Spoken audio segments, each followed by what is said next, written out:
point where we can make certain levels of food, water, housing for everyone. And instead of that, we are putting money towards just more military, more conflict. Hello again, my name is Braden Miguel, and welcome to Peace Talk episode 3. It's been a while since I've done episode 1 and 2.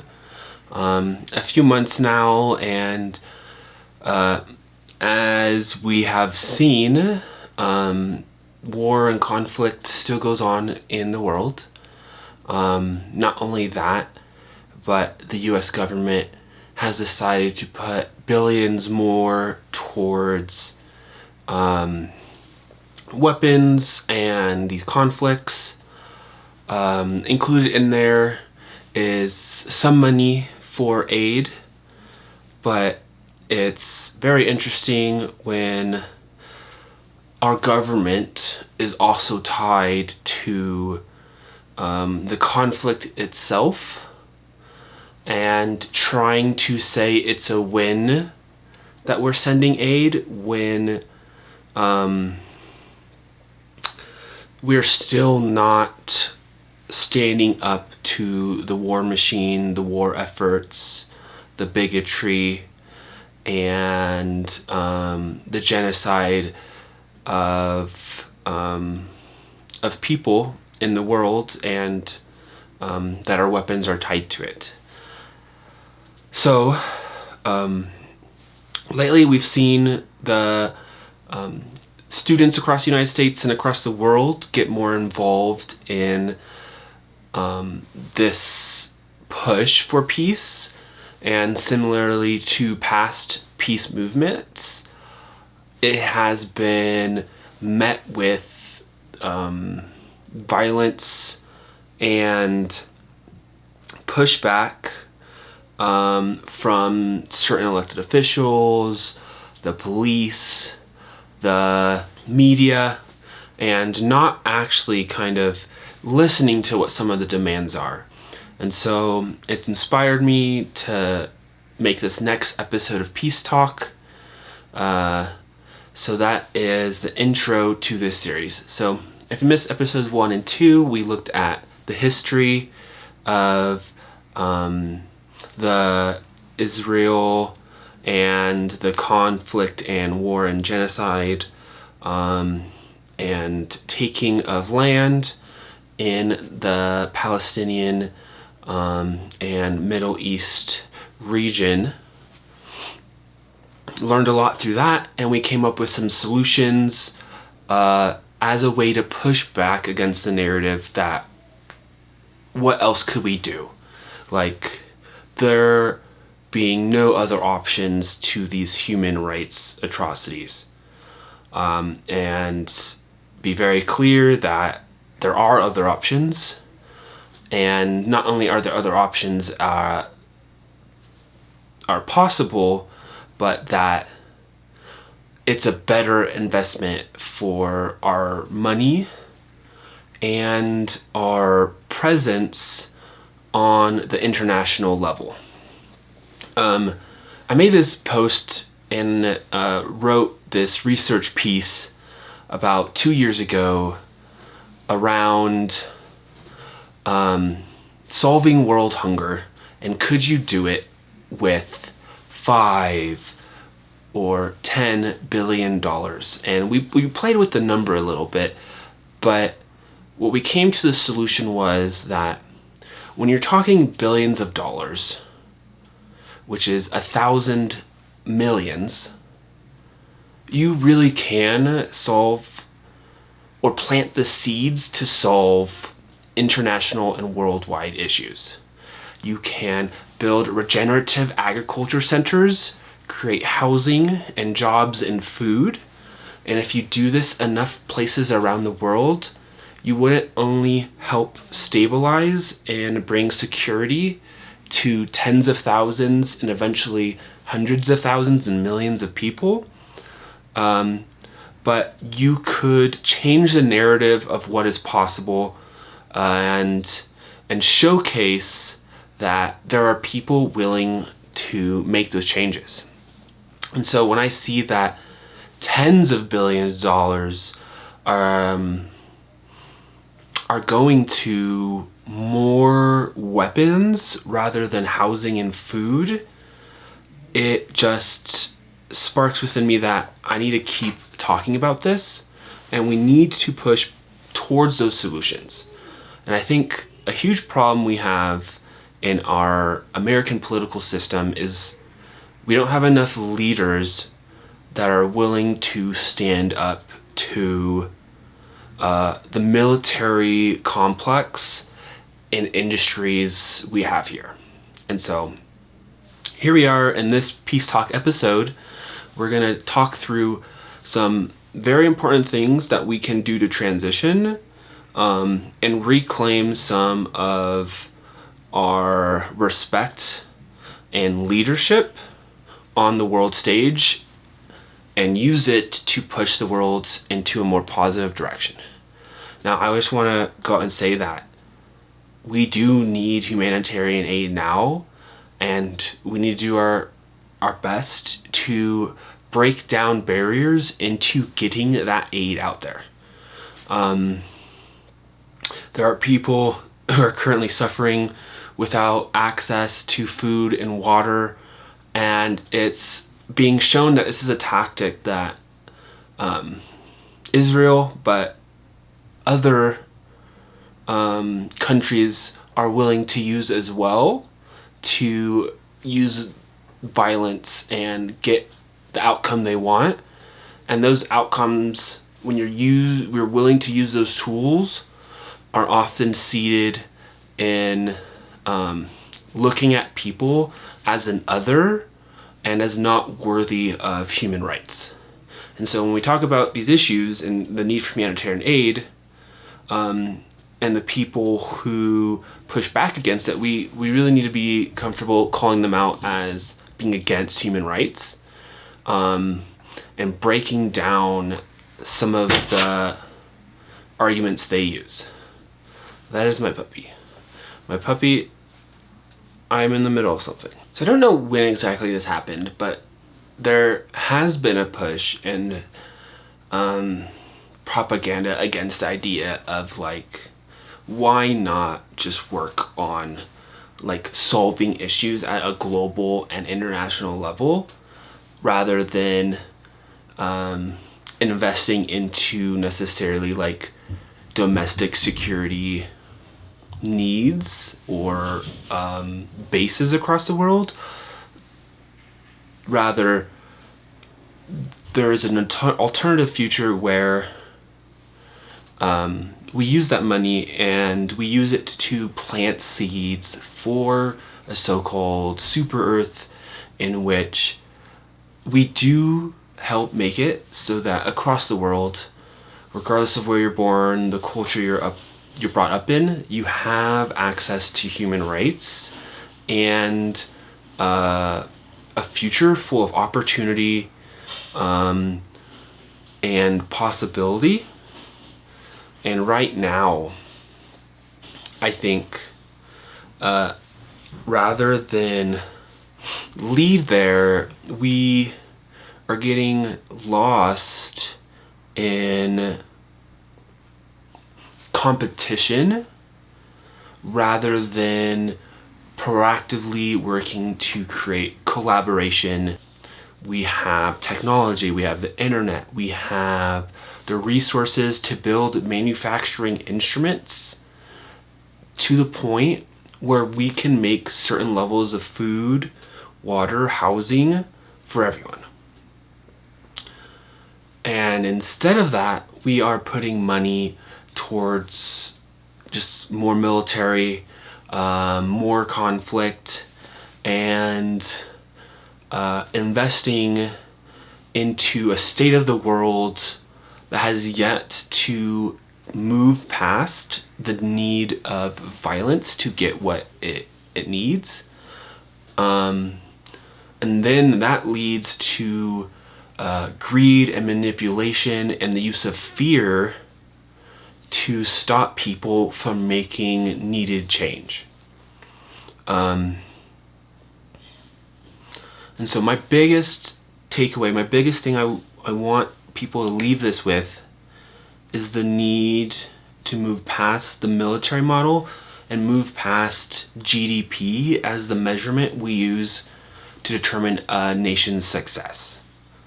It no longer serves us. We can't continue to be in the mindset that it's about extraction and just producing.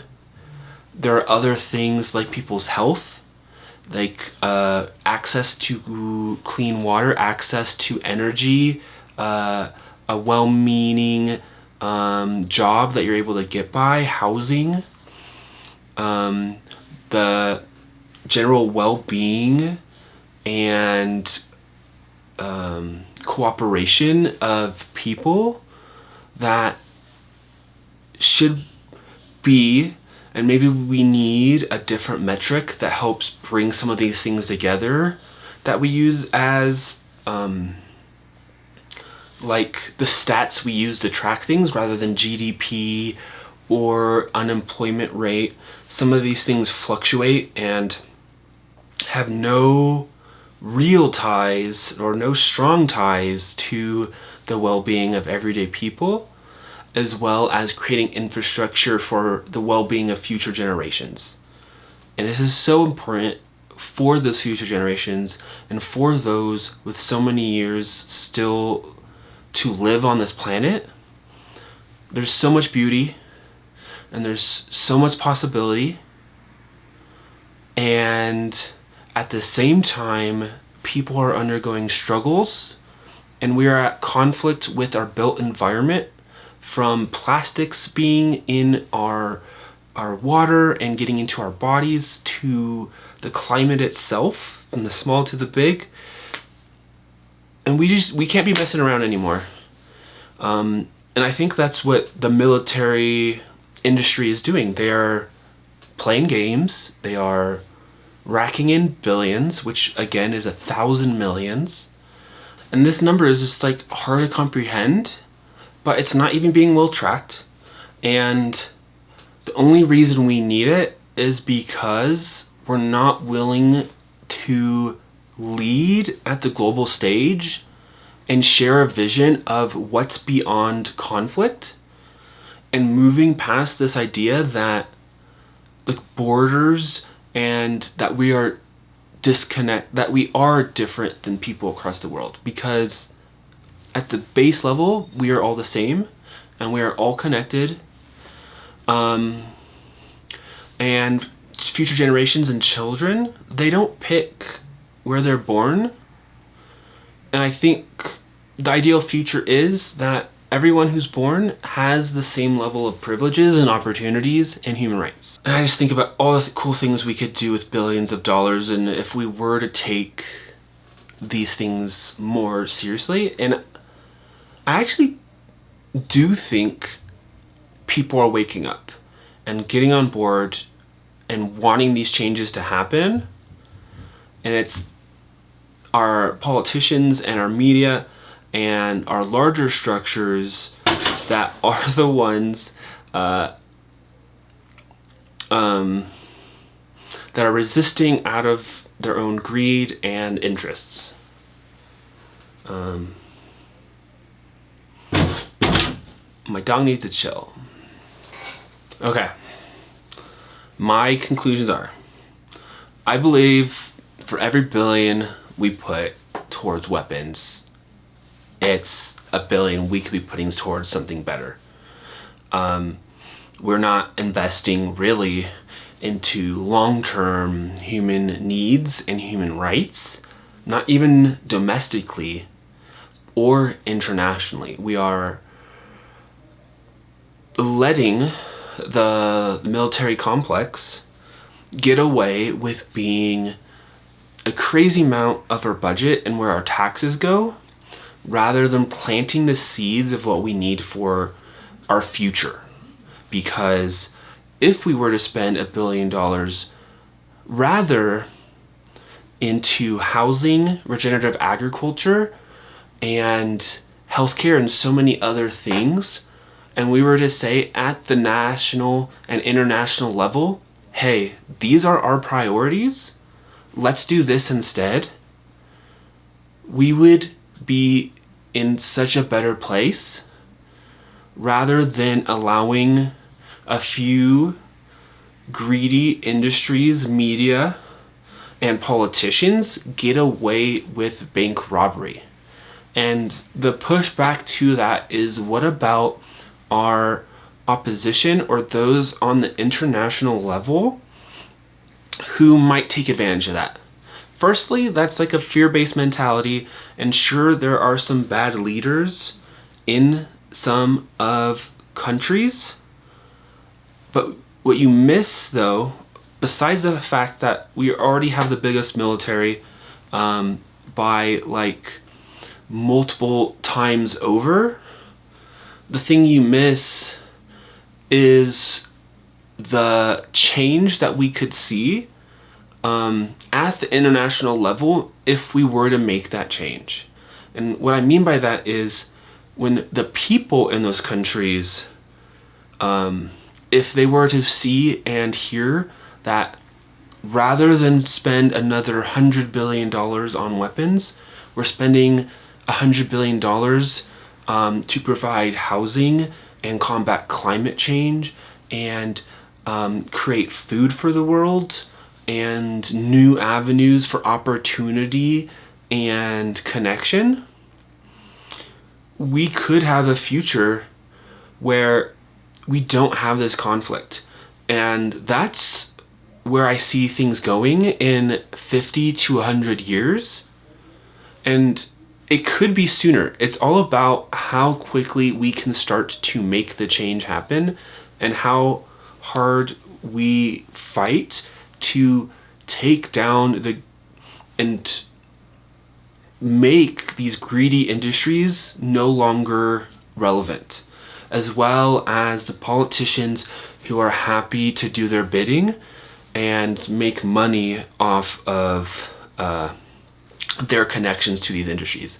Because my almost 10 years as a volunteer and trying to figure out the political system and my place in it has shown me that there are many people that through the system's structures itself have been corrupted, or are themselves there from the get-go to fill a role from a corrupted perspective, who aren't wanting to do the work and change the paradigm or change the situation we're in.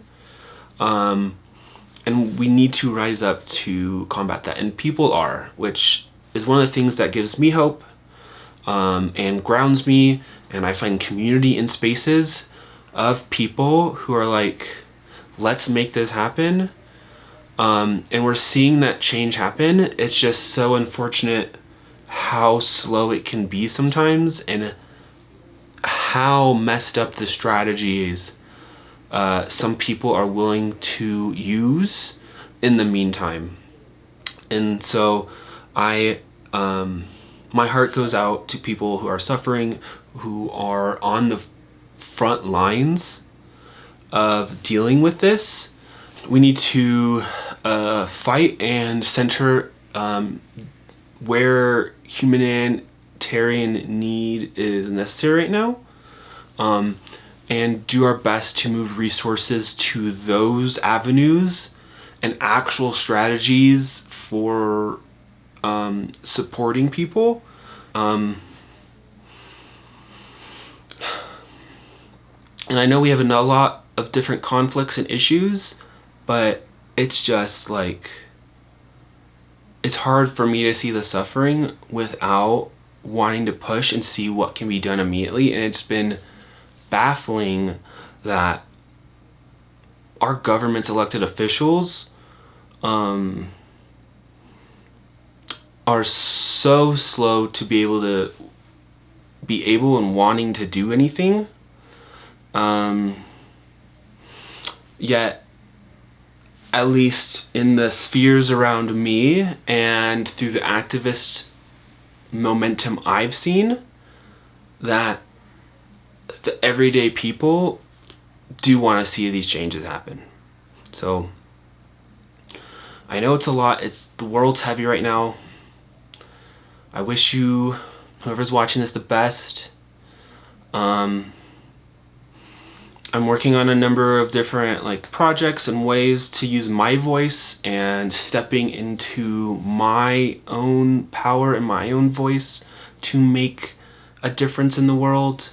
Maybe this inspires you to do it on your own level by talking to those around you, getting involved with politics, getting involved with local organizing and actions.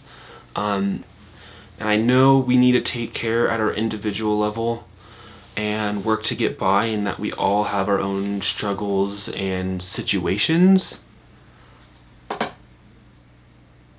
And together we can make sweeping changes that make things better for everyone. And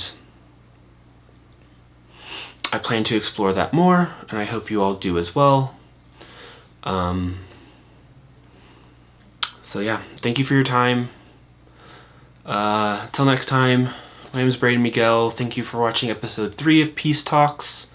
I'll let you know when the next one's on its way. And stay well out there.